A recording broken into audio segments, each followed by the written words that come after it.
Hello, I'm Christina Davis, Director of the Program on U.S.-Japan Relations at Harvard University. I'm very glad to welcome you today to our seminar, From Manners to Rules, the Legalistic Turn in Governance and Secondhand Smoke Prevention in Japan and South Korea. This seminar is part of a special series on policy innovations and crises, supported by a grant from the Japan Foundation Center for Global Partnership. It is co-sponsored by the Korea Institute at Harvard University and the East Asian Legal Studies program from the law school. It actually is a continuation from our conversation last week with Dr. Kenji Shibuya, who was examining how the Japanese government responded to the COVID-19 health crisis. Today, we will also be considering how governments address health crises, with an issue that has confronted society for a much longer time than COVID-19. The World Health Organization describes tobacco-related health harm as an epidemic, noting that tobacco epidemic is one of the biggest public health threats in the world, killing more than 8 million people a year around the world, 7 million from direct tobacco, 1.2 million from non-smokers exposed to secondhand smoke. This is a really significant problem. And so to have the opportunity today to look at how has the Japanese government and the Korean government in comparative perspective and over time is really going to be an exciting seminar topic. And we are fortunate to have this topic brought to us by Professor Celeste Arrington. She is the Korea Foundation Associate Professor of Political Science and International Affairs at the George Washington University. And the work she's sharing with us today is from her forthcoming book by the title From Manners to Rules, Activism for Legalistic Policy Solutions in South Korea and Japan, which will be coming out from Cambridge University Press. Professor Arrington is really well known as one of the leading experts on Japan and Korean politics, as well as looking at the social movements' origins and their interaction with law. We have so many scholars who examine one country in East Asia, but very few who can claim deep expertise in both Japan and Korea. So we're really fortunate to have Celeste Arrington with us today. She has already published many articles and has been a recipient of the Social Science Research Council Research Fellowship. She served as a fellow at the Princeton University Program in Law and Public Affairs, which was a great opportunity for me to get to know her. And she's also been a postdoctoral fellow in the program at U.S.-Japan Relations more than a decade ago. At that time, she was doing research on her first book, Accidental Activists, Victim Redress Movements in Japan and South Korea. She is going to be talking to us today about her research, but it's actually important to know we are all more than just scholars. And while Celeste was here at the program on U.S.-Japan Relations, I guess she was also working with the rowing team. And she says one of her favorite memories of Cambridge is that she was the coxswain for Princeton's women's 8 boat that beat the Canadian national team in the Head of the Charles Regatta over a decade ago. So if some of you were at the Head of the Charles Regatta this past weekend, you saw the excitement of what it is to watch a team rowing in unison down the river. Well, the person who sits in the back directing that team is the most critical player. And so it really is incredible that Professor Arrington is not only a scholar, but she's also a coxswain. So without further ado, let me talk about our seminar for next week, and then we'll get started today. Next week, we are very proud to have our distinguished visitor, Izumi Nakamitsu, who is the Undersecretary General, High Representative for Disarmament Affairs at the United Nations. She will be speaking with us about the United Nations' role in global disarmament agenda. Please do take time to join us at the session on November 1st at noon. For today, please keep your microphone muted. If you'd like to ask a question, you can raise your hand or write a question in the chat button. Now let's begin. Professor Arrington.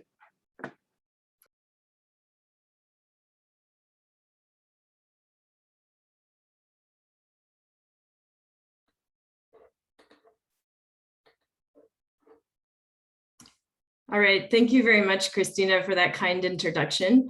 And I think it's been almost 2 decades since I was the coxswain for the Princeton Women's 8. It feels like a long time ago, but it's also good to see many familiar faces in today's Zoom session.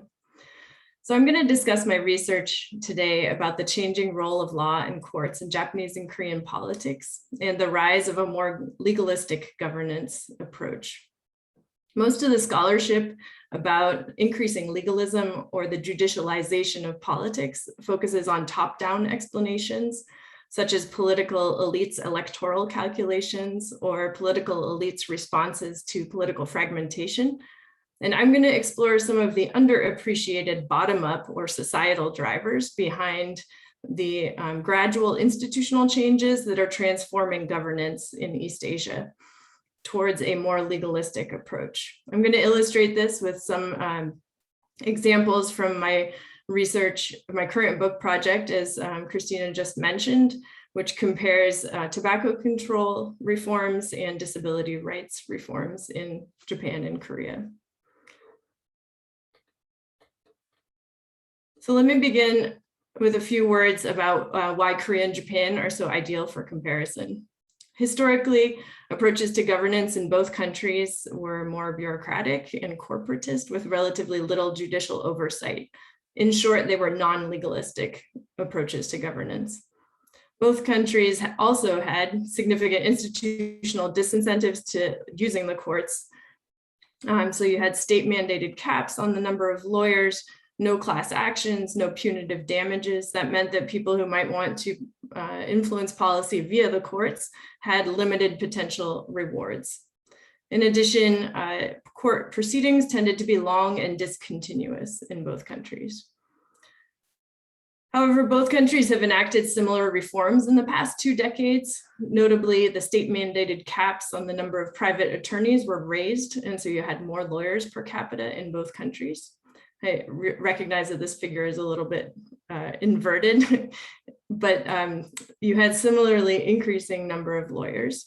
They also overhauled legal education in both countries, and you had the public being invited to participate in criminal justice trials through quasi-jury systems.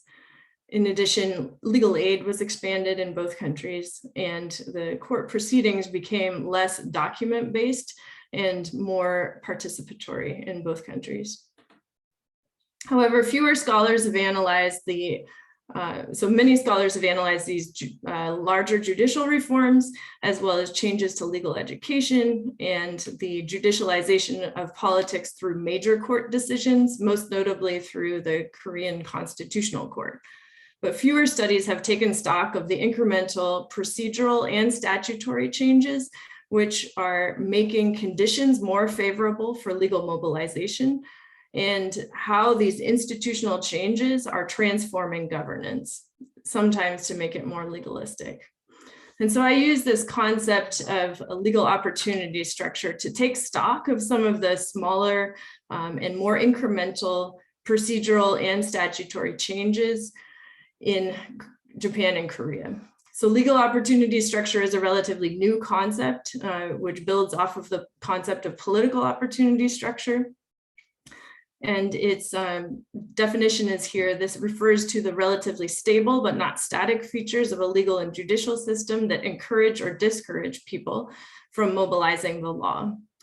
So there's a consensus forming that there are 3 kind of components to the legal opportunity structure. One is existing laws and regulations, as well as court rulings. That is the legal stock that define the rights and obligations and the different bases on which people could bring cases to courts, as well as rules governing access to the courts. So who has standing to bring claims, what evidence can they use? And third, the rules about the costs and remedies of the courts. So how much does it cost to file a lawsuit? How much might you expect to receive if you win the lawsuit? And importantly, with this concept, it's not just the existence of these institutional changes or openings.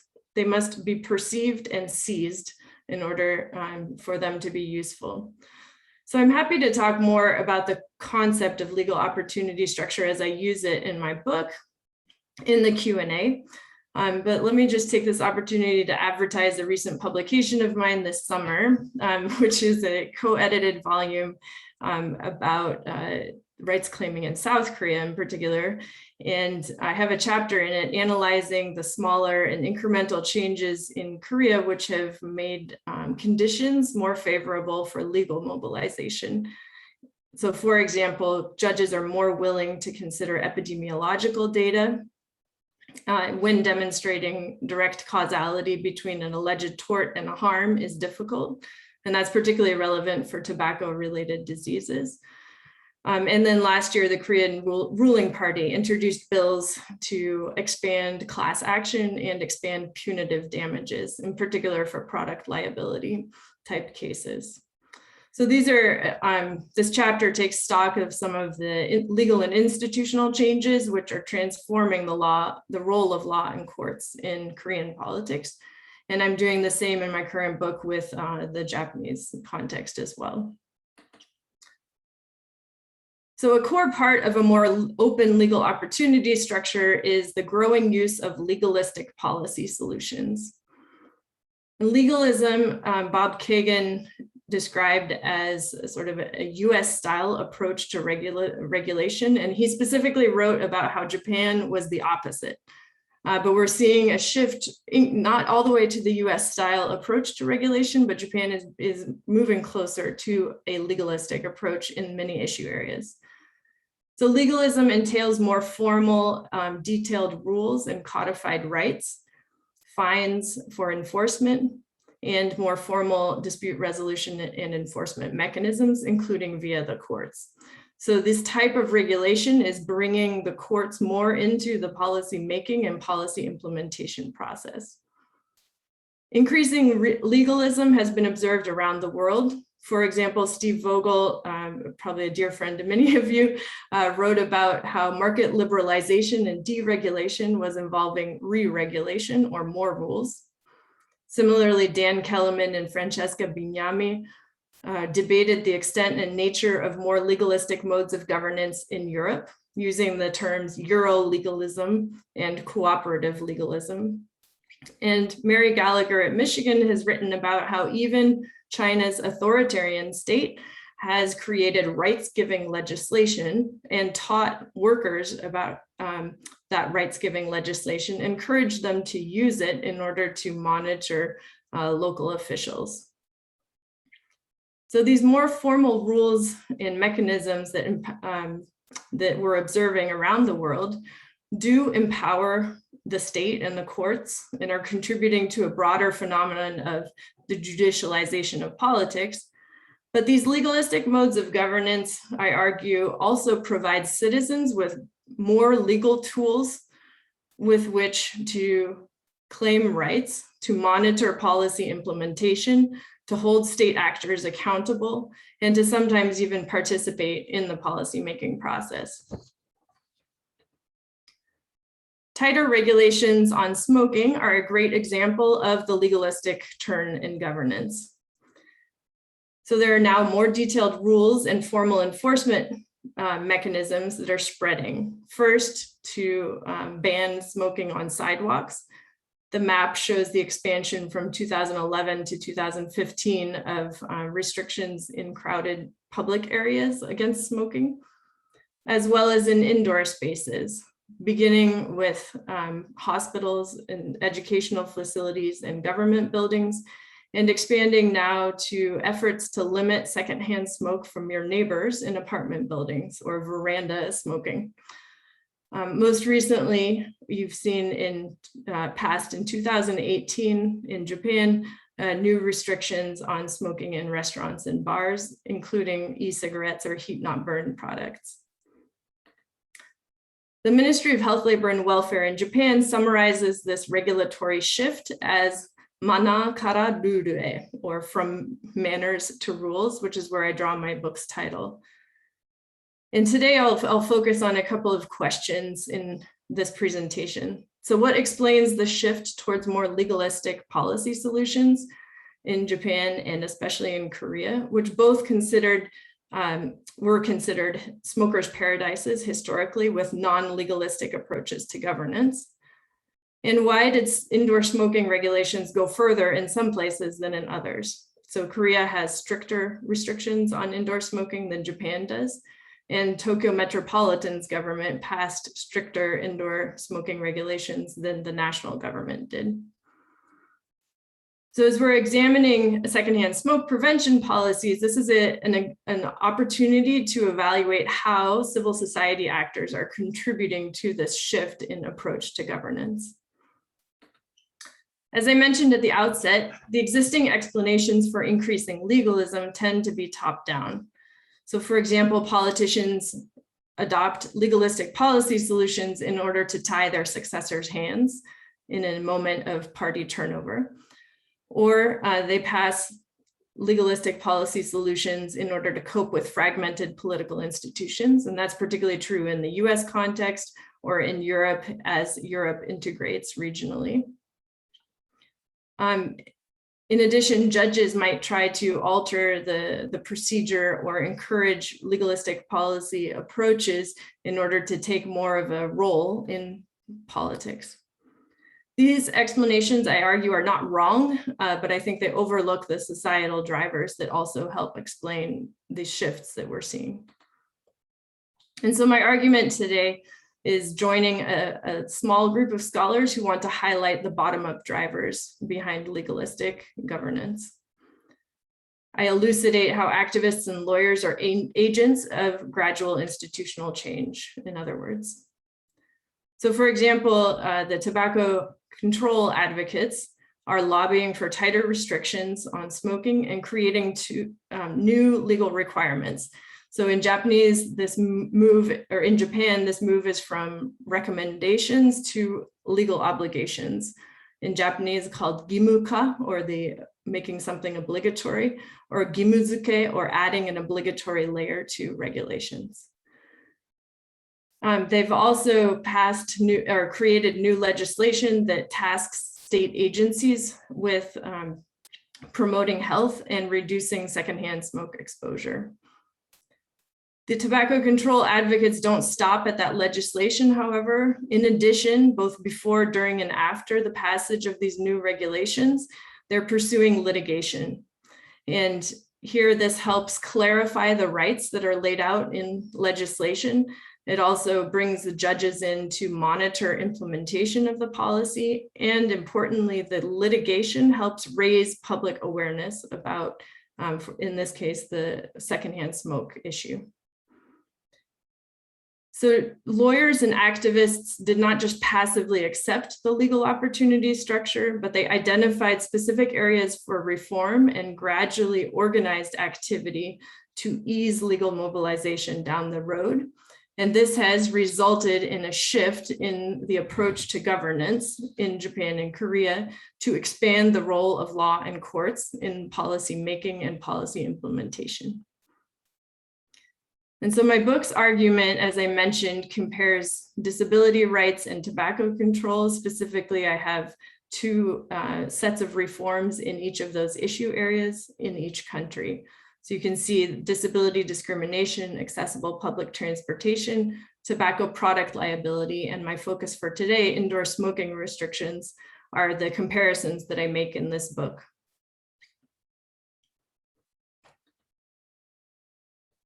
One reason why indoor smoking restrictions is a most likely case of increasing legalism is the first public health treaty in the world, the Framework Convention on Tobacco Control. That's what it's billed as, at least by the WHO. Today, more than 180 countries have ratified this convention. And one of the top priorities of the FCTC was to enact policies that protect people from secondhand smoke. Tobacco control entails a wide array of different policy solutions, such as pictorial health warnings, public education, assistance for ceasing smoking or cessation, and increased pricing, and also bans on advertisement. But today I'm just going to focus on the component of smoke-free environments.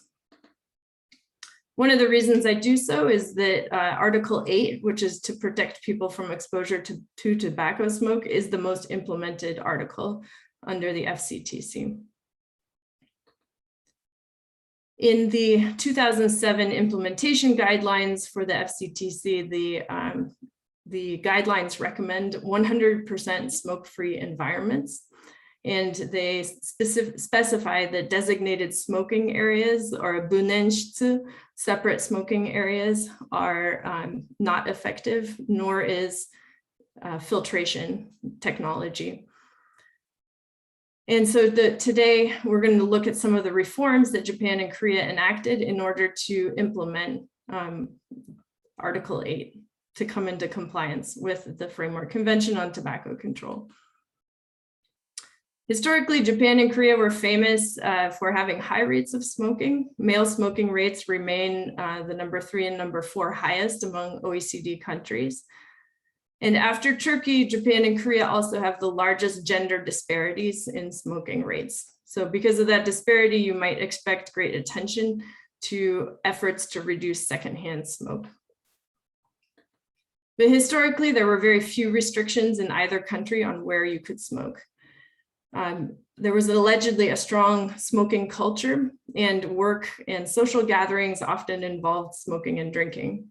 So the Japanese words nomunication, or drinking and communication combined, are echoed in the word tabakommunication, which is the communication that occurs while you're having a smoking break.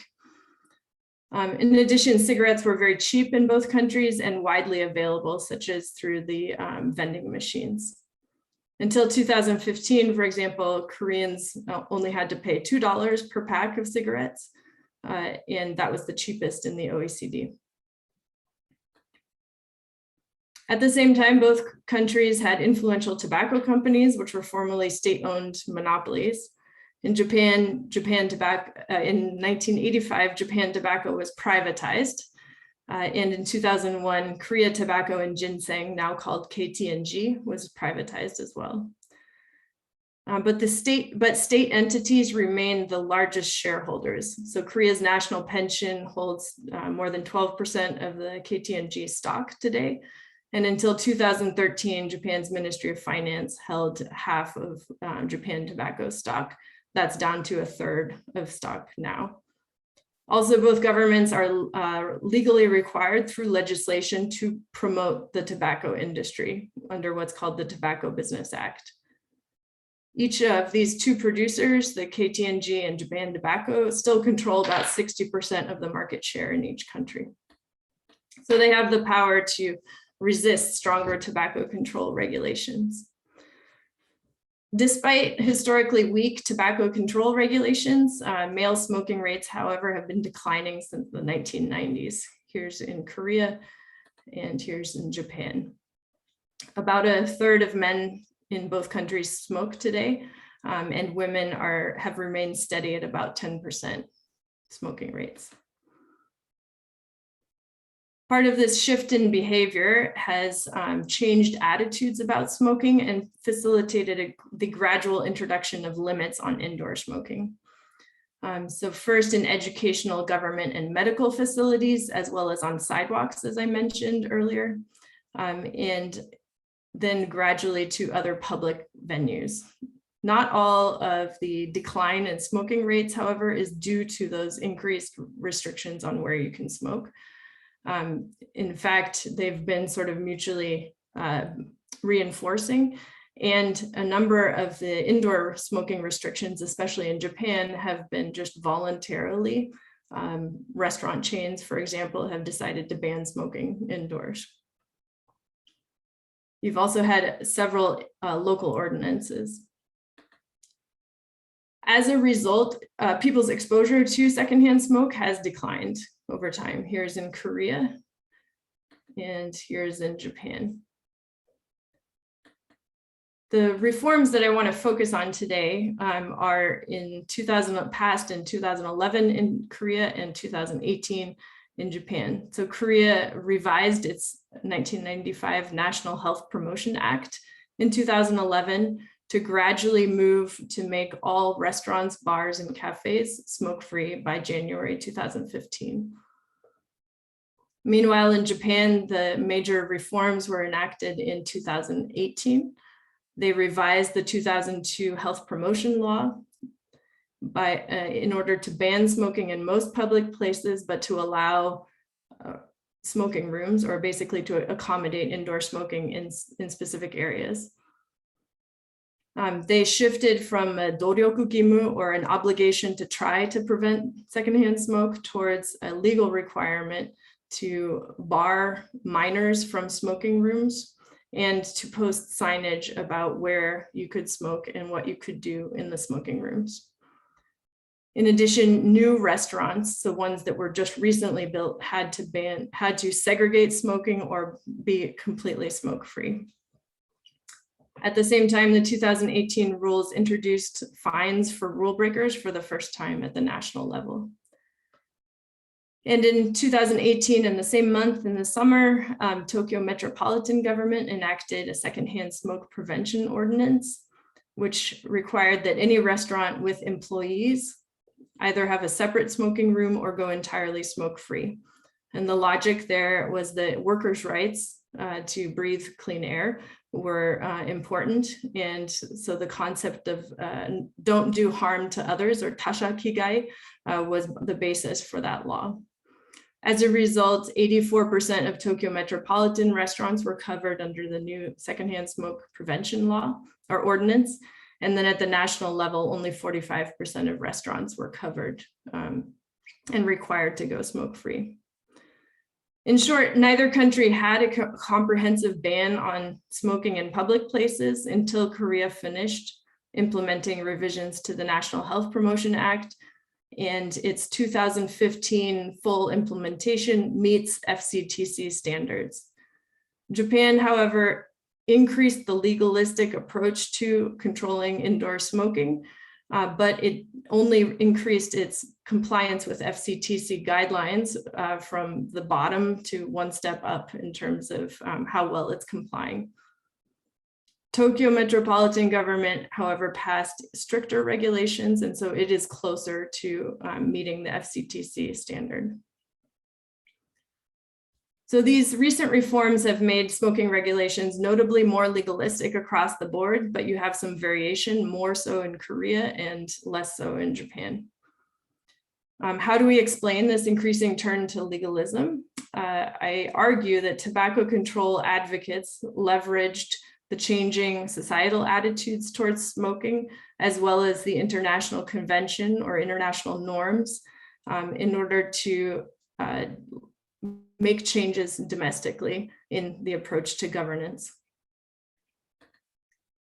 So let me unpack those a little bit. As I mentioned, public attitudes towards smoking are changing. Smoking is becoming less pervasive in both societies, and this has increased the political appetite for stricter smoking regulations. Tobacco control advocates, not just in Japan and Korea, but worldwide, have tried to denormalize smoking, and not just smoking, but they've also tried to denormalize the tobacco industry, to portray the tobacco industry as aberrant or abnormal. And this has been facilitated by court cases around the world, and the documents that, in particular, the US court cases regarding smoking have produced, which have provided treasure trove of information to tobacco control activists in Japan and Korea, where they can demonstrate the wily ways of the tobacco industry in their own country, even though they don't have discovery in Japanese or Korean courts. Meanwhile, the industry has fought back with a long-time campaign to cultivate smoking etiquette, or mana, kitsuen mana, in Japan and elsewhere, to cultivate mutual tolerance and argue that you have smokers' rights and non-smokers' rights.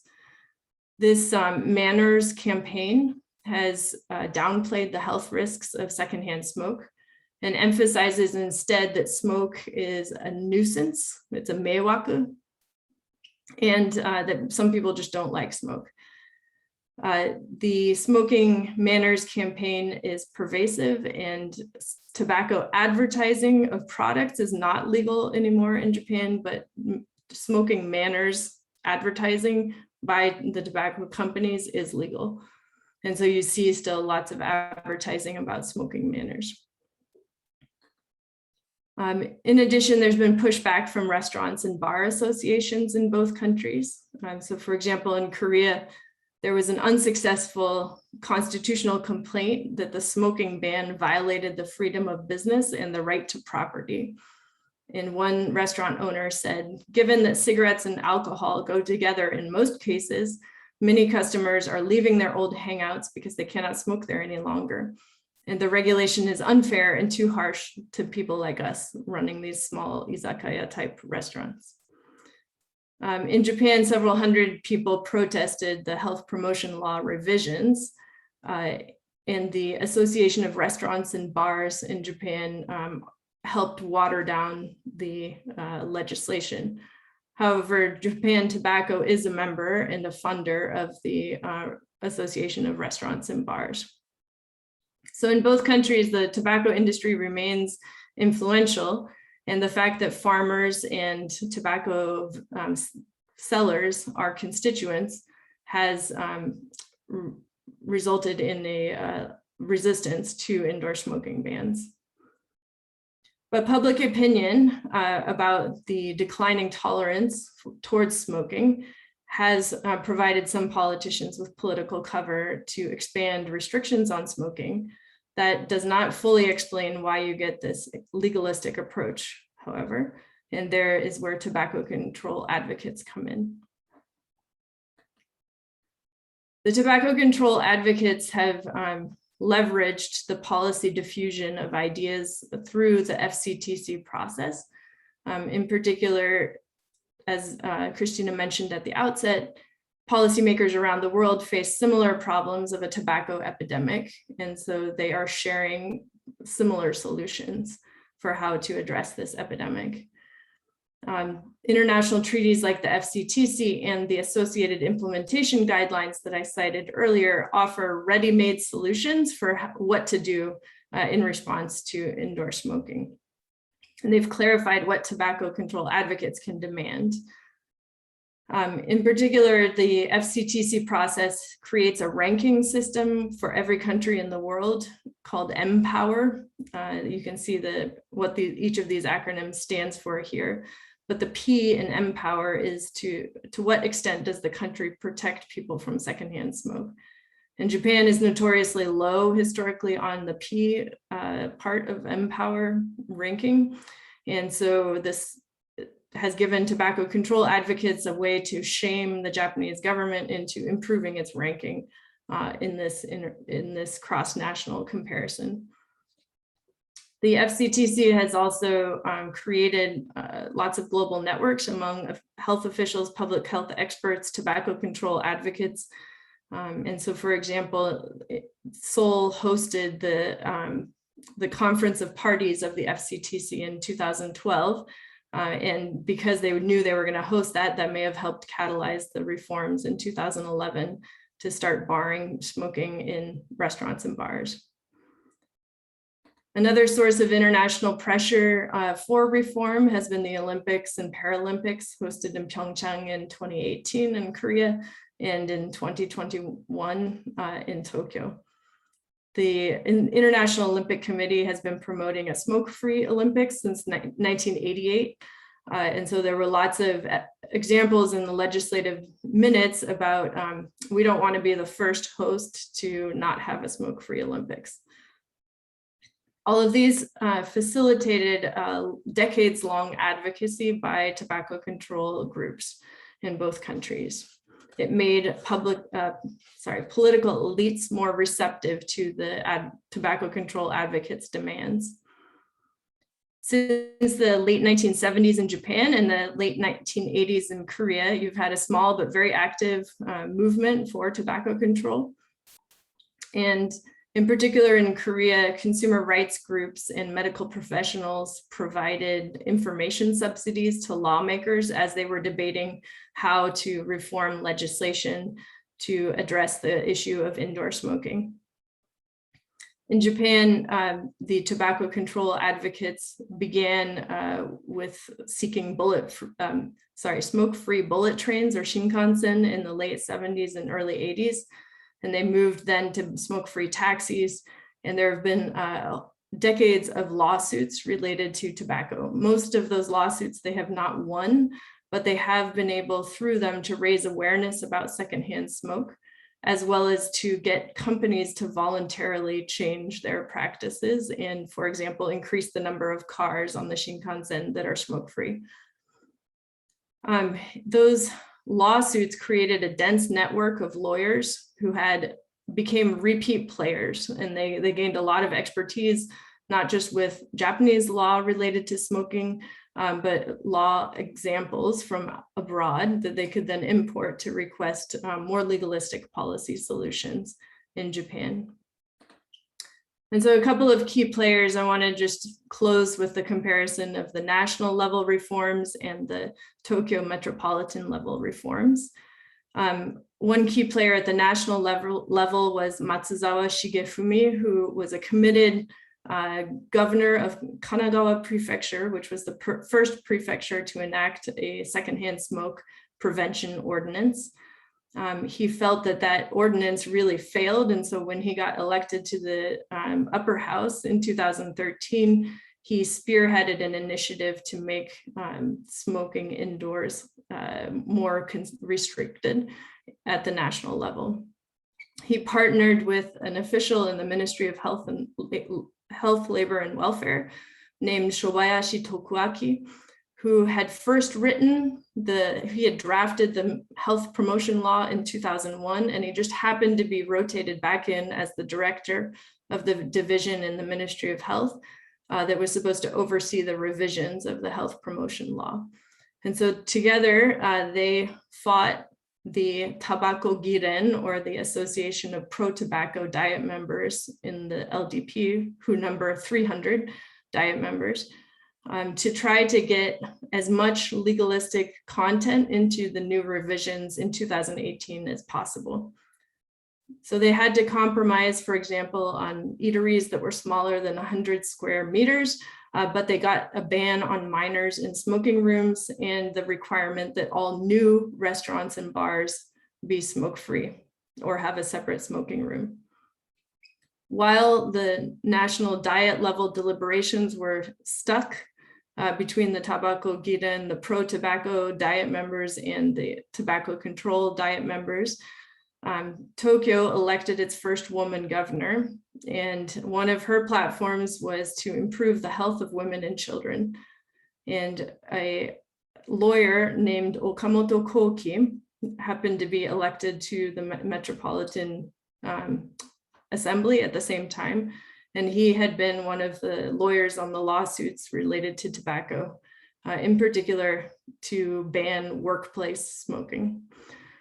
And so Okamoto Koki made the case to Koike Yuriko, the new governor of Tokyo, that promoting women's and children's health through a smoke-free society was important. And so that became part of the Tokyo government election manifesto in 2016 and 17, was to promote a smoke-free society. And together, this policy entrepreneur, Okamoto Koki, helped draft Tokyo's secondhand smoke prevention ordinance. And they used a new formula that was different than the national level formula. Rather than the size of the restaurant determining whether you could allow smoking or not, you should have a restriction on whether a restaurant has employees. If they have employees, they need to go smoke-free. If it's just the owner, then the owner can take the health risks, him or herself, and allow smoking. As a result, the national reforms cover 45% of restaurants and bars, and the Tokyo ordinance covers 84% of restaurants and bars. And so these are more restrictive rules on smoking. If you want to see the details of this, let me just self-advertise again. I published this summer an article comparing the national and the Tokyo metropolitan government reforms. So let me conclude by saying some of the frontiers of tobacco control in Japan and Korea are what to do about e-cigarettes and heat not burn products, which are seem to be less of a danger to non-smokers nearby in terms of secondhand smoke. as well as in the Japanese context, there's this new concept being developed called sumohara, or smoking harassment, and also smoking from your neighbors' balconies are new areas for future regulation to watch. So secondhand smoke exposure is getting significantly less common in Japan and Korea. It's rarer. This is good for public health. However, COVID has complicated this. It seems that secondhand smoking is dramatically increasing in both countries in the home, as everybody's stuck at home. So the policy changes that I described today that mandate smoke-free environments seem to have been mutually reinforcing with an already ongoing trend away from smoking in both societies, as well as voluntary measures by some restaurants and bars and cafes to ban smoking indoors. But what we have seen is this increasing legalistic approach to governance in both countries, more so in Korea than in Japan. And I've tried to explain this by looking to the tobacco control advocates, how they leverage changing behavior and societal attitudes, as well as international norms and the presence of insider activists to press for more legalistic policy solutions. And so the upshot is, based on my comparative research in the broader book project, is that legalistic modes of governance are spreading in East Asia, but more so in Korea than in Japan. And in neither case are we at US-style adversarial legalism, which Bob Kagan originally described. And so now I'm going to close the screen sharing, and I look forward to all of your questions and comments. Thank you. Thank you so much. It's really a fascinating project, and I'm sure we're all going to look forward to reading more and the chance to talk with you. You've really highlighted so nicely how this evolved from a sense of personal decision to one that has consequences for unintended bystanders, and how that increasing recognition of the scientific and health risk had implications for governance at the national level and even the international level. And so it's really fascinating to see this question of what is regulated and how there was a shift to more governance regulation with attention to the secondhand smoke or employees as the one who has the right for a safer environment. And even internationally, as multinationals are involved in the trade, the advertising, et cetera. So I know there's a lot of questions in our audience, and I myself get to ask the first question, which is, how do you juxtapose the state ownership shares with the state turning to recognize the health consequences? And has that been a part of the conversation as you think about the state as having been the national company of tobacco, and even now after privatization, the largest shareholder? And, you know, in addition to the activists and the public health, we have this interesting role of the state that I think would be good to share. But before you answer my question, we also have two of our associates with questions. Then I'll let you talk a little bit and we'll open it up to our broader audience. And so I'll ask everyone to keep their questions short and you to keep your answers concise so that we can get in as many questions as possible. First, we have Keisuke Sakanoe, who is the Assistant Director for the Security Bureau at the National Police Agency and is now at Harvard in the program on US-Japan relations as a visitor looking at legal systems for autonomous driving. Please go ahead, Mr. Sakanoe. Thank you, Professor Arrington, for your excellent presentation. As a Japanese government official, I listened to your presentation with great interest. I would like to ask you one question. Today, you mentioned the shift to legalistic government in tobacco control. Are there any other policy areas that you are areas where a shift to legalistic governance will occur in Japan in the future? Thank you.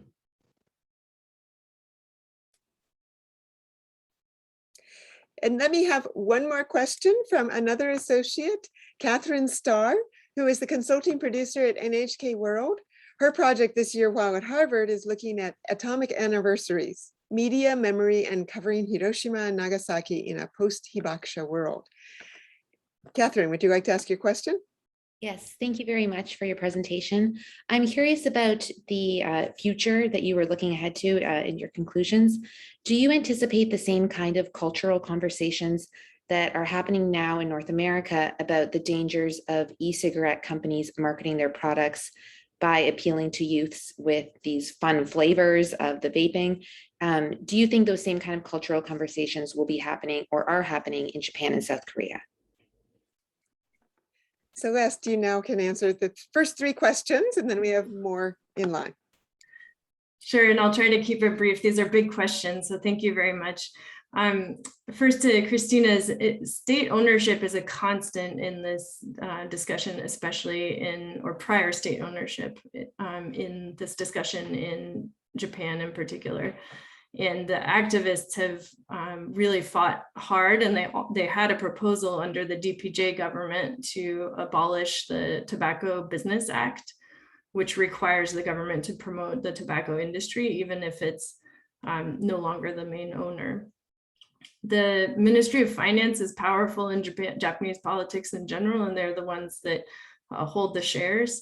And so the combination of Ministry of Finance plus LDP being the home of the Tabako Giren, or the Diet Members Association for the Tobacco Industry, which is 300 members strong, compared to the Tobacco Control Giren, which is only 50 or 60 people, means this is a formidable powerhouse against tobacco control regulations.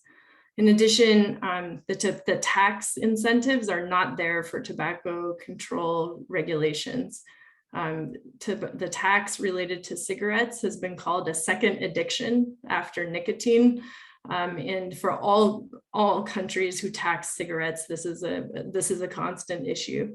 And the Ministry of Finance is in control of taxation, so you get this sort of iron triangle of LDP plus Japan Tobacco plus Ministry of Finance being a real hurdle to stricter controls.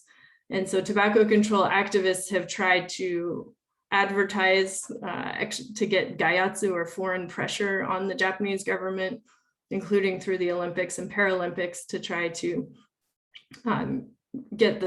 break apart this iron triangle. So it's a constant issue, and I think ultimately, until Japan abolishes the Tobacco Business Act, it's going to remain a significant factor. In terms of Sakonoue-san's question, thank you.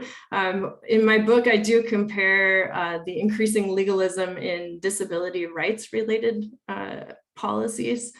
So for example, you had also ahead of the Olympics and Paralympics, many measures to improve the accessibility of public transportation, including airports and buses and sidewalks and facilities in Japan. And what's very interesting there is they are more legalistic. There's more detailed rules. There are now more fines. Gimuka, or making things obligatory, was a big part of that policy shift. But they've implemented not just hard measures to improve accessibility, but also soft measures to improve accessibility. And the soft measures include things like enlightening or educating the public about the challenges of moving around in a wheelchair. And even those soft measures, which have historically characterized Japanese regulatory approaches, those are now legally required. So you see even there in the soft measures, an increase in legalism, so that now accessibility related, or kokoro no barrier furi, education is required in schools and for businesses to train their employees about barrier-free or accessibility measures in Japan. At the same time, there are other issue areas. So like my colleague Ayaka Loshke has written about hate speech legislation, where it's a much less legalistic and more social control type approach to regulation. And so I don't argue that all issue areas are going to become more legalistic, but there are certain issue areas. And I think especially those with international treaties and active social movements that are able to gain access to the policymaking process, that's where you're going to see more legalism. And then to Catherine Starr's question, thank you. This is a really interesting area, and here the regulations in Japan, the division between which ministry has jurisdiction over leaf tobacco versus liquid containing nicotine is what's making Japan slower to have these conversations about e-cigarettes and vaping, like what we're having in North America. And so the liquid nicotine is under the Ministry of Health, Labor, and Welfare, whereas leaf tobacco is under a different ministry. And so the heat not burn products like IQOS cigarettes or IQOS products are being marketed actively. It's increasing, especially among young people in usage, but you haven't had the same type of debate about flavored vaping products that you have in the US context. Great, let's continue. We have Professor Andrew Gordon and another question in the chat from Il-Hyung Lee. Andy, would you like to go ahead and ask your question first? Sure. Thanks, Celeste, for a really interesting talk. It's very good to meet you finally virtually. And I also posted the question to the chat, and it's one that you probably would expect to hear, thinking about other issue areas. The one that seems potentially parallel and yet hasn't seen much shift, at least I haven't seen much shift, is in women's participation in society. There is international pressure, international conventions, a kind of shaming, if you will. There are activists, lawyers, groups of women pushing for change. And there has been some shift, I think, slowly but steadily in societal attitudes. So for instance, on the answer to the question of do you accept the male breadwinner model of society, it seems from about 60% accepting down to about 40% accepting in recent years. So that's some of the parallel kinds of trends. But how do you see the likelihood or the potentials? Have you looked much at this area for moving from gimu doryoku to other stronger forms of regulation? Thank you, Andy. Nice to meet you as well. I have looked at this sort of through the secondary scholarship, and I think it's a really good point, and one that's I keep coming back to. So often judges will talk about in Japan the doryoku gimu, or the obligation to try to do something, or the hairyo gimu, the obligation to make a reasonable effort or accommodate. They're not as soft as we would sometimes think. There's kind of some social pressure to conform, even if they're not hardcore legal obligations the way some of the activists are demanding. And so what you are seeing with like women's or equal employment opportunity type lawsuits is that even though the law is relatively soft, I think Joyce Gelb and others have written about how women's activists are still using the courts to draw attention to the issues and get firms to sometimes change their behavior. These are weaker legal tools, but they are still providing like a small opening in the legal opportunity structure. And I guess my initial reaction to the question of women's related policy goes back to writings of like Len Sciappa, who've argued that the women's movement has kind of bifurcated between exiting motherhood and exiting the workforce. And so that has created this kind of weakness in the women's movement. So you could possibly argue that there's less of a concerted effort among women to improve the legal structures with which they might be able to demand a greater role in policymaking or greater rights. in Japan. I think this is probably changing, and maybe we're seeing part of it with like the opposition parties putting forward separate surnames as a policy platform. But I will look more into it, and I think it's a good parallel. Thank you. Next, we have Il-Hyung Lee, expert of law, with an interesting question. Would you like to ask your question directly? I'll go ahead and read from the chat then, because it's very interesting about how you change the culture and if you can change the culture. Looking at Japan and Korea were once smoking paradises. And there were moments where they would say, enjoy a carton of cigarettes as a way to like thank people. And yet you're showing a shift in that culture. And so Mr. Lee is asking, given the popularity of Korean entertainment, we're all fans now, whether Parasite, the Squid Game, or BTS. Have you seen in recent Korean films a shift in the cultural portrayal of smoking?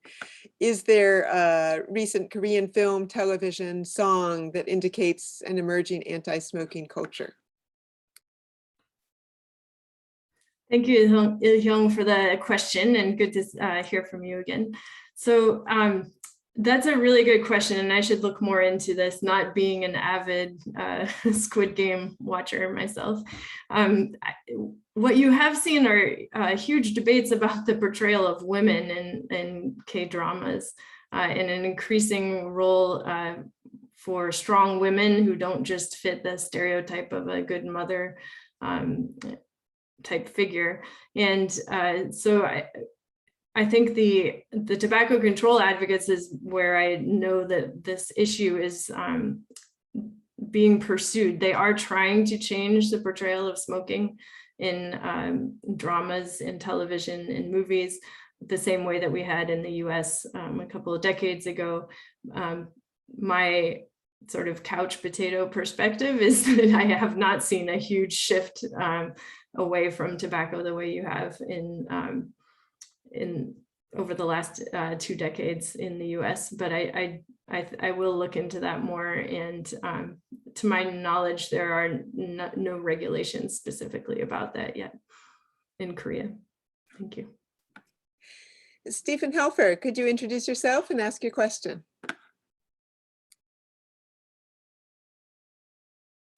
You'll need to unmute yourself.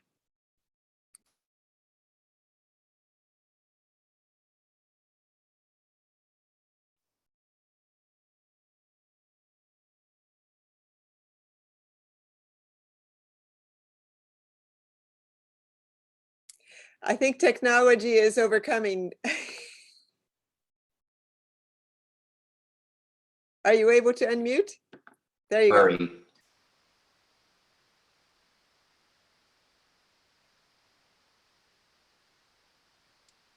You should be able to speak now. Oh, good. Sorry.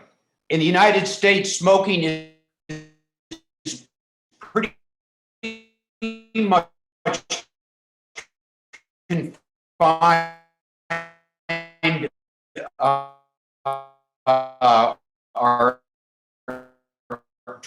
large extent. I'm very sorry, Mr. Helfer, but the internet connection is quite bad. We can't hear you.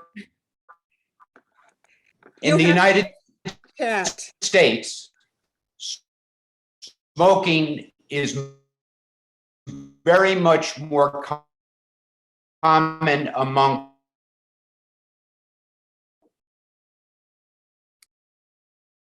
Unfortunately, Mr. Helfer, we're not able to hear you well enough for your question. You could ask in the chat. We're coming to the end of our time, and so I think I will go ahead, and if Mr. Helfer asks a question in the chat, I can read it. But my last closing connection, we've had a few threads looking at women as a different area where legalization might happen, but also the changing norms. And you pointed out so sharply the gap in who smokes by gender. And has that affected the activism, or as non-users, are women actually at the forefront of the activism? And do you find this bifurcation of tobacco users also shapes the framing of the anti-tobacco movement? Yeah, thank you, Christina. Women in consumer groups were at the forefront of Korea's tobacco control movement. And in Japan, you also had a prominent role for women in articulating the Kenneth, or the right to hate smoking, in the late 70s. Increasingly in Japan, you don't see a big role for women per se in the tobacco control movement. It's shifted more towards including medical professionals in prominent roles and researchers. And in the Korean context, however, women, and especially women in consumer rights groups remain at the forefront of the tobacco control movement. I think part of what you're seeing in the diet, tobacco control activists often say in Japan, not only are the diet members mostly older on average, but they smoke at much higher rates than the rest of the public do, and they tend to be more male in the diet. And so the tobacco control advocates like to point out that the diet, they carved out a specific exemption for the diet members building in the indoor smoking regulations, so that other government buildings, you had to completely ban smoking inside. You couldn't have separate smoking rooms, but in the diet buildings and their offices, you could still have separate smoking rooms. Okay, very quickly, because we're at our time. Mr. Helfer's question in the chat raises an interesting part that connects your work across both disabilities and smoking. He says that in the United States, smoking is more common among the poor and mentally disabled. So how have the efforts to denormalize smoking affected these populations? And then it's just a factual question Ed Baker asked, is tobacco advertising allowed on TV and publications in Japan and Korea? And yeah, the short answer to Edward Baker's question is no, and it's been gradually increasing prohibitions on advertising. But as I mentioned, in Japan, advertising smoking manners or smoking politely is still allowed. And so tobacco industry players can create a positive image of themselves as a corporation by encouraging etiquette in smoking. In terms of the socioeconomic differences in smoking rates, that is similar in Japan and Korea as worldwide. And it does create a challenge as you start to see prices rising or increased taxation on tobacco control or on tobacco products. That does affect lower socioeconomic groups that tend to smoke at higher rates. And I haven't specifically looked at the rates among people with disabilities. That I haven't come across that data broken out in the Japanese and Korean contexts yet. But there is a concern among policymakers about increasing the prices and the taxes disproportionately affecting poorer populations. thank you so much for answering our questions and sharing your research. We all very much look forward to seeing the book come out and hope you can come back up to Cambridge. Perhaps we'll cheer on the next head of the Charles together. Thank you very much. I appreciate your attendance today. Thank you.